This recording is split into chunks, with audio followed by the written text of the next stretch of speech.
नमस्कार साथियों।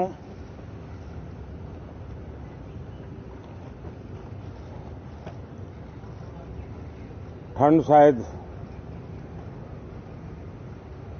विलंब से चल रही है और बहुत धीमी गति से ठंड आ रही है,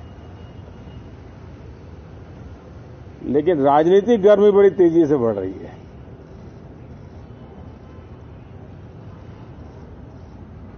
कल ही 4 राज्यों के चुनाव नतीजे आए हैं। बहुत ही उत्साहवर्धक परिणाम है। ये उनके लिए उत्साहवर्धक है जो देश के सामान्य मानवी के कल्याण के लिए कमिटेड है, जो देश के उज्जवल भविष्य के लिए समर्पित है, विशेषकर सभी समाजों की, सभी समूहों की, शहर और गांव की महिलाएं, सभी समाज के, सभी समूह के, गांव और शहर के युवा, हर समुदाय के, समाज के किसान और मेरे देश के गरीब, ये 4 ऐसी महत्वपूर्ण जातियां हैं जिनका एम्पावरमेंट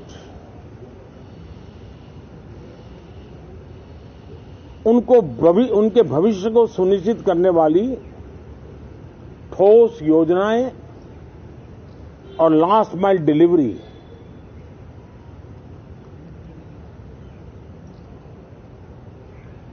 इन उसूलों को लेकर के जो चलते हैं उन्हें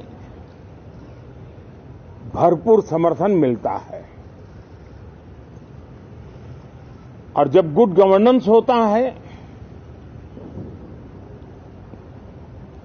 पूर्णतया जनहित के लिए समर्पण होता है, तो एंटी इनकम्बेंसी ये शब्द इरेलेवेंट हो जाता है। और हम लगातार ये देख रहे हैं, कोई इसको प्रो इनकम्बेंसी कहे, कोई इसे गुड गवर्नेंस कहे, कोई इसे ट्रांसपेरेंसी कहे, कोई उसे राष्ट्रहित की, जनहित की ठोस योजनाएं कहें, लेकिन ये लगातार अनुभव आ रहा है। और इतने उत्तम जनादेश के बाद आज हम संसद के इस नए मंदिर में मिल रहे हैं। इस संसद भवन के नए परिसर का उद्घाटन हुआ, तब तो एक छोटा सा सत्र था, ऐतिहासिक निर्णय हुआ था, लेकिन इस बार लंबे समय तक इस सदन में कार्य करने का अवसर मिलेगा। नया सदन है, छोटी मोटी अभी भी शायद व्यवस्थाओं में कुछ कमियां महसूस हो सकती हैं। जब लगातार काम चलेगा, सांसदों और विजिटर्स को भी, मीडिया के लोगों को भी ध्यान में आएगा कि इसको जरा अगर ठीक कर लिया जाए तो अच्छा होगा। और मुझे विश्वास है कि आदरणीय उपराष्ट्रपति जी और आदरणीय स्पीकर महोदय के नेतृत्व में उन चीजों की तरफ पूरी तरह निगरानी है। और आपसे भी मैं कहूंगा, कोई चीज ऐसी छोटी मोटी आपके ध्यान में आए तो जरूर आप ध्यान आकर्षित करना, क्योंकि ये चीजें जब बनती हैं तो आवश्यकता के अनुसार बदलाव की भी जरूरत होती है। देश ने नकारात्मकता को नकारा है। मैं लगातार सत्र के प्रारंभ में विपक्ष के साथियों के साथ हमारा विचार विमर्श होता है, हमारी मेन टीम उनसे चर्चा करती है। मिलकर के भी सबके सहयोग के लिए हम हमेशा प्रार्थना करते हैं, आग्रह करते हैं। इस बार भी इस प्रकार की सारी प्रक्रियाएं कर ली गई हैं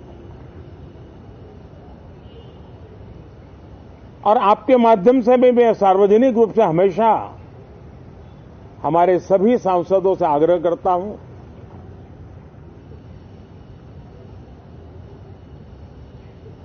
लोकतंत्र का ये मंदिर जन आकांक्षाओं के लिए विकसित भारत की नींव को अधिक मजबूत बनाने के लिए बहुत महत्वपूर्ण मंच है। मैं सभी माननीय सांसदों से आग्रह कर रहा हूं कि वो ज्यादा से ज्यादा तैयारी करके आएं, सदन में जो भी बिल रखे जाए उस पर गहन चर्चा हो,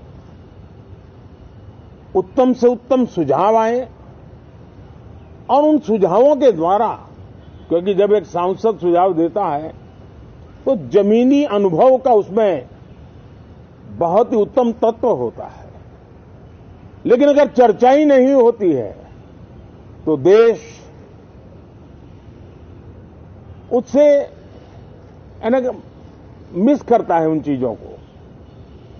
और इसलिए मैं फिर से आग्रह करता हूं, और अगर मैं वर्तमान चुनाव नतीजों के आधार पर कहूं तो जो विपक्ष में बैठे हुए साथी हैं, ये उनके लिए गोल्डन अपॉर्चुनिटी है। इस सत्र में पराजय का गुस्सा निकालने की योजना बनाने के बजाय इस पराजय में से सीख करके पिछले 9 साल से चलाई गई नकारात्मकता की प्रवृत्ति को छोड़ करके इस सत्र में अगर सकारात्मकता के साथ आगे बढ़ेंगे तो देश उनके तरफ देखने का दृष्टिकोण बदलेगा, उनके लिए एक नया द्वार खुल सकता है। और वो विपक्ष में है तो भी उनको एक अच्छी एडवाइस दे रहा हूं कि आइए सकारात्मक विचार लेकर के आइए। अगर हम 10 कदम चलते तो आप 12 कदम करके फैसला लेकर के आइए। हर किसी का भविष्य उज्जवल है, निराश होने की जरूरत नहीं है, लेकिन कृपा करके बाहर के पराजय का गुस्सा सदन में मत उतारना। हताशा निराशा होगी, आपके साथियों को आपका दम दिखाने के लिए कुछ न कुछ करना भी पड़ेगा, लेकिन कम से कम लोकतंत्र के इस मंदिर को वो मंच मत बनाइए। और अभी भी मैं कहता हूं, मैं मेरे लंबे अनुभव के आधार पर कहता हूं कि थोड़ा सा अपना रुख बदलिए, विरोध के विरोध का तरीका छोड़िए, देश हित में सकारात्मक चीजों का साथ दीजिए, अच्छी उसमें जो कमियां हो उसकी डिबेट कीजिए।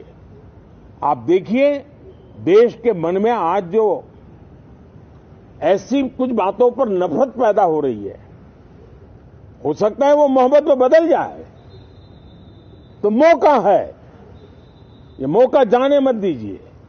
और इसलिए हर बार मैं करबद्ध प्रार्थना करता रहा हूं कि सदन में सहयोग दीजिए। आज मैं राजनीतिक दृष्टिकोण से भी कहना चाहता हूं कि आपका भी भला इसमें है कि आप देश को सकारात्मकता का संदेश दें, आपकी छवि नफरत की और नकारात्मकता की बने, वो लोकतंत्र के लिए अच्छा नहीं है। लोकतंत्र में विपक्ष भी इतना ही महत्वपूर्ण है, उतना ही मूल्यवान है और उतना ही सामर्थ्यवान भी होना चाहिए। और लोकतंत्र की भलाई के लिए मैं फिर से एक बार अपनी ये भावना को प्रकट करता हूं। 2047 अब देश विकसित होने के लक्ष्य में लंबा इंतजार करना नहीं चाहता। समाज के हर वर्ग में यह भाव पैदा हुआ है कि बस आगे बढ़ना है। इस भावना को हमारे सभी माननीय सांसद आदर करते हुए सदन को उस मजबूती से आगे बढ़ाएं, यही मेरी उनसे प्रार्थना है। आप सबको भी साथियों मेरी बहुत बहुत शुभकामनाएं हैं। बहुत बहुत धन्यवाद।